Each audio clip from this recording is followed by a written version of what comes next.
ಮುಂಚೆಲ್ಲ ಹಬ್ಬ ಅಂತ ಅಂದ ತಕ್ಷಣ ನನಗೆ ಹೊಸ ಬಟ್ಟೆ ಕೊಡಿಸ್ತಾರಲ್ಲ ಅಂತ ಸಿಕ್ಕಾಪಟ್ಟೆ ಖುಷಿ ಆಗ್ತಿದ್ದೆ. ಹಬ್ಬ ಅಂತ ಅಂದರೆ ಹೊಸ ಬಟ್ಟೆ ತಗೋಬೋದು ಅಂತ. ಇವಾಗ ಹಾಗಲ್ಲ. ಹಬ್ಬ ಅಂತ ಅಂದರೆ ಅಮ್ಮನ ಮನೆಗೆ ಹೋಗ್ಬೋದಲ್ಲ ಅಂತ ಖುಷಿ ಪಡ್ತೀನಿ.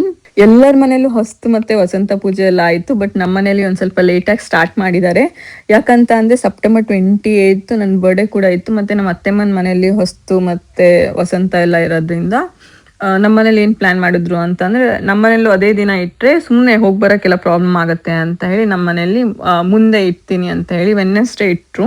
ಹಾಗಾಗಿ ನಮ್ಮ ಮನೇಲಿ ಲೇಟು. ಬಟ್ ನಮ್ಮ ರಿಲೇಟಿವ್ಸ್ ಮನೇಲೆಲ್ಲ ಆಲ್ರೆಡಿ ಹೊಸ್ತು ಮತ್ತು ವಸಂತ ಎಲ್ಲ ಆಗಿದೆ. ನಾವೆಲ್ಲ ಬೇಗನೆ ಎದ್ದು ಪೂಜೆ ಎಲ್ಲ ಸ್ಟಾರ್ಟ್ ಮಾಡಿದ್ವಿ. ಪ್ರಮೋದ್ ಅವ್ರು ಆ್ಯಕ್ಚುಲಿ ಫಸ್ಟ್ ಟೈಮ್ ಇವಾಗ ಪೂಜೆ ಎಲ್ಲ ಮಾಡ್ತಾ ಇರೋವಂಥದ್ದು. ನಮ್ಮ ಮನೆಯಲ್ಲಿ ಇಷ್ಟು ವರ್ಷ ತಾತ ಮತ್ತು ಪಪ್ಪ ಹೊಸ ಪೂಜೆ ಎಲ್ಲ ಮಾಡ್ಕೊಂಡು ಬಂದಿದ್ದಾರೆ.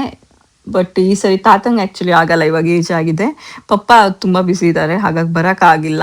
ಹಾಗಾಗಿ ಪ್ರಮೋದ್ ಅವ್ರು ಈ ಸರಿ ಮಾಡ್ತಾ ಇದ್ದಾರೆ ಹೊಸ್ತು ಪೂಜೆ ಎಲ್ಲ. ತುಂಬ ಚೆನ್ನಾಗಿ ಮಾಡಿದ್ರು. ಮಿನಿ ಮಲಗಿದ್ಲು, ಅವಳನ್ನ ಬೇಗ ಎಬ್ಸಕ್ಕೆ ಟ್ರೈ ಮಾಡಿದ್ವಿ. ಅವಳು ರಾತ್ರಿ ಮಲಗೋದು ತುಂಬ ಲೇಟ್ ಆಗುತ್ತೆ, ಹಾಗಾಗಿ ಬೆಳಗ್ಗೆ ಅಷ್ಟು ಬೇಗ ಅವಳಿಗೆ ಎಚ್ಚರ ಆಗಲ್ಲ. ಮತ್ತು ಪರವಾಗಿಲ್ಲ, ಚಿಕ್ಕ ಮಗು ಅಲ್ಲ ಅವಳು, ಪೂಜೆಗೆಲ್ಲ ಇಲ್ಲ ಅಂತಂದು ಪರವಾಗಿಲ್ಲ ಅಂತ ಮನೆಯವರೆಲ್ಲ ಹೇಳಿದ್ರು. ಹಾಗಾಗಿ ಮಿನಿ ಮಲಗಿದ್ದಾಳೆ. ಸೊ ನಾವೆಲ್ಲ ಬೇಗನೆ ಎದ್ದು ದೇವರಿಗೆ ಏನೇನು ಬೇಕು ಅದೆಲ್ಲ ತಯಾರಿ ಮಾಡಿ ಇವಾಗ ಹೊಸ್ತು ಎಲ್ಲ ಸ್ಟಾರ್ಟ್ ಮಾಡಿದ್ವಿ. ನಮ್ಮ ಮನೇಲಿದ್ದರೆ ನಾನು ಬೇಗ ಈ ಥರ ಪೂಜೆ ಎಲ್ಲ ಇದ್ದಾಗ ಬೇಗ ಎಬ್ಸ್ತಾರೆ. ಬಟ್ ಬಾಕಿ ಟೈಮೆಲ್ಲ ನಾನು ಲೇಟಾಗೇ ಹೇಳೋದು. ಬಟ್ ನಮ್ಮ ಅತ್ತೆ ಮನೇಲಿ ನಂಗೆ ಆ ಲಿಬ್ರೇಟಿ ಇದೆ, ನಾನು ಲೇಟಾಗೇ ಹೇಳೋದು.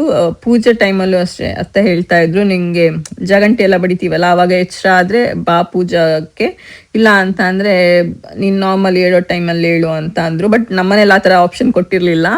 ಸೊ ಪೂಜೆ ಎಲ್ಲ ಮಾಡಿ ಇವ್ರು ಇವಾಗ ಮಾತಾಡ್ತಾ ಇದ್ದಾರೆ ತಾತನ ಹತ್ರ, ಹೇಗೆ ಮಾಡಿದೆ ನಾನು ಅಂತೆಲ್ಲ. ತಾತ ಭಯಂಕರ ಚೆನ್ನಾಗಿ ಮಾಡಿದ್ಯಾ ಹಂಗೆ ಹಿಂಗೆಲ್ಲ ಹೇಳ್ತಾ ಇದ್ರು.